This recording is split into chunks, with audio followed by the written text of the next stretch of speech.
의사약사들이 피하는 음식 2위, 햄소시지. WHO 지정 1급 발암물질의 충격적인 진실. 바쁜 아침, 간편한 식사 대용으로, 아이들 반찬으로, 그리고 출출할 때 간식으로. 우리 식탁에서 너무나 친숙한 햄, 소시지, 베이컨 같은 육가공식품.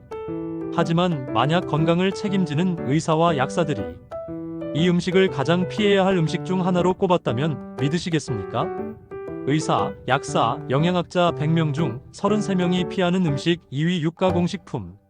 실제로 한 조사에서 100명의 건강 전문가 중 33명이 육가공식품을 피해야 할 음식으로 지목했습니다.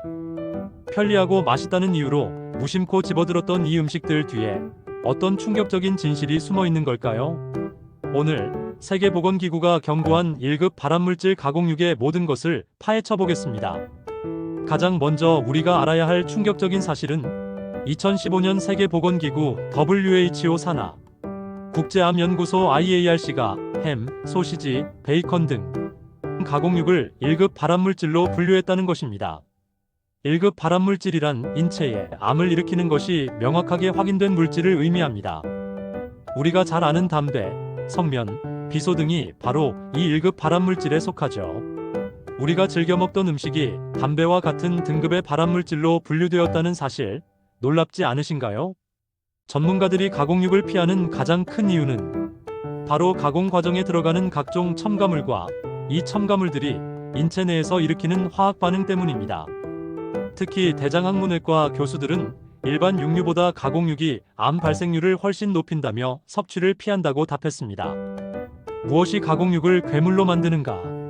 그렇다면 구체적으로 가공육의 어떤 성분이 문제를 일으키는 걸까요? 핵심은 바로 아질산나트륨과 이로 인해 생성되는 니트로사민이라는 물질입니다. 원인 1. 보존제 아질산나트륨의 배신. 아질산나트륨은 햄이나 소시지의 먹음직스러운 붉은색을 유지하고 유통기한을 늘리기 위해 사용되는 대표적인 식품 첨가물입니다. 하지만 이 아질산나트륨이 우리 위 속에서 고기의 단백질 성분인 아민과 만나면 N-니트로사민이라는 강력한 발암물질로 변하게 됩니다. 여러 연구에서 이 니트로사민은 암을 유발할 수 있는 DNA 돌연변이를 일으키는 것으로 확인되었습니다. 원인 2. 조리 과정에서 생성되는 또 다른 발암물질. 여기서 끝이 아닙니다. 가공육을 불에 직접 굽거나 고온에서 튀길 때 다환방향족 탄화수소 PAHS와 헤테로사이클리가민 HCAS과 같은 또 다른 발암물질이 생성될 수 있습니다. 캠핑장에서 숯불에 구워 먹는 소시지가 더 위험할 수 있다는 이야기입니다. 세계보건기구는 매일 50g의 베이컨 약 2조각 분량을 섭취할 경우 대장암에 걸릴 위험이 18%나 높아진다고 발표했습니다. 또한 유방암, 췌장암 등의 위험도 높인다는 연구 결과도 있습니다. 암뿐만이 아니다. 온몸을 망가뜨리는 가공육. 가공육의 위험은 암에서 그치지 않습니다. 심장, 뇌, 혈관까지 우리 몸 곳곳을 위협합니다. 첫째, 심혈관 질환 증대. 가공육은 보존성을 높이기 위해 다량의 나트륨과 포화지방을 함유하고 있습니다.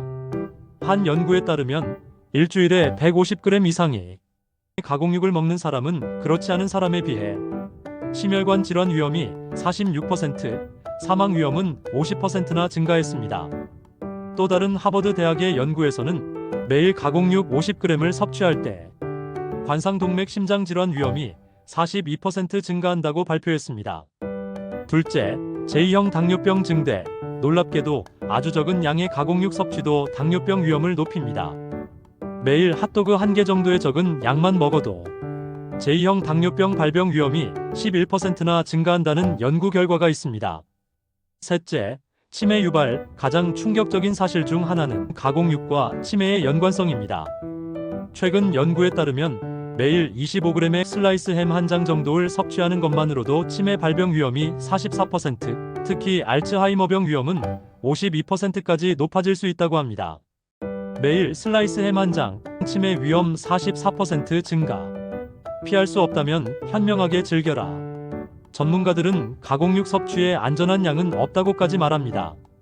하지만 사회생활과 식생활 속에서 가공육을 완벽하게 피하기란 현실적으로 어렵습니다. 그렇다면 어떻게 해야 피해를 최소화할 수 있을까요? 가공육, 건강하게 먹는 법. 첫째, 섭취 횟수와 양을 대폭 줄이세요. 매일 먹는 습관을 버리고 특별한 날에만 소량 섭취하는 것이 중요합니다. 둘째, 조리 전 끓는 물에 2 내지 3분 데치세요. 아질산 나트륨을 비롯한 첨가물의 상당 부분을 제거할 수 있습니다. 셋째, 성분표를 확인하고 무첨가 제품을 선택하세요. 아질산 나트륨이 없는 제품이나 함량이 낮은 제품을 고르는 것이 좋습니다. 넷째, 채소와 함께 드세요.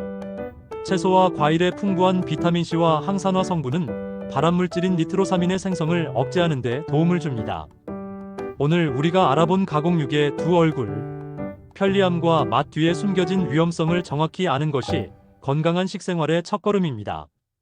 무심코 장바구니에 담았던 햄과 소시지, 이제는 한 번 더 생각하고 현명하게 선택하는 여러분이 되시길 바랍니다. 당신의 건강한 선택을 우리들의 건강 한 스푼이 응원합니다. 오늘 영상이 유익하셨다면 좋아요와 구독, 그리고 알림 설정까지 부탁드립니다. 다음 시간에 더욱 유익한 건강 정보로 찾아뵙겠습니다. 감사합니다.